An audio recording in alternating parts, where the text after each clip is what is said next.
Herzlich willkommen zum Peaks Tutorial. Heute zeigen wir dir, wie du die Postabos deaktivieren und auf die neue Postumleitung umsteigen kannst. Wir versprechen dir, das lohnt sich.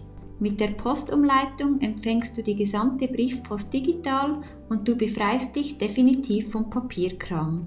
Unabhängig davon, ob du die Postumleitung nutzen möchtest oder nicht, musst du alle Postabos deaktivieren.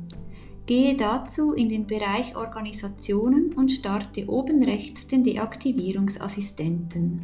Sobald du den Deaktivierungsassistenten gestartet hast, musst du als erstes deine in Peaks hinterlegte Wohnadresse kontrollieren.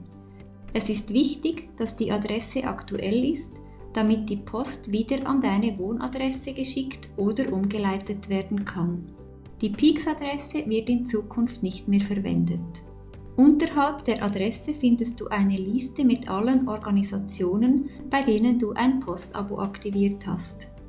Die Voreinstellung wurde so vorgenommen, dass alle diese Organisationen über die Beendigung des Postabos benachrichtigt werden.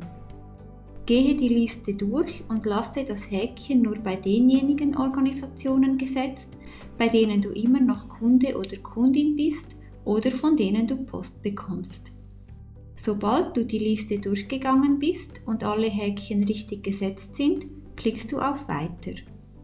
Du hast dann die Möglichkeit, die Postumleitung zu aktivieren. Das funktioniert direkt, wenn du bereits ein kostenpflichtiges Abo und ID Level 2 besitzt. Wenn du diese beiden Voraussetzungen noch nicht mitbringst, kannst du ein entsprechendes Abo erwerben und den ID Level erhöhen. Beides kannst du direkt im Profilbereich machen.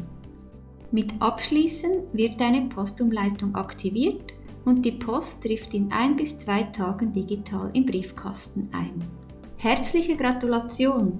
Du hast einen wichtigen Schritt gemacht hin zu einem unkomplizierten, effizienten und digitalen Leben.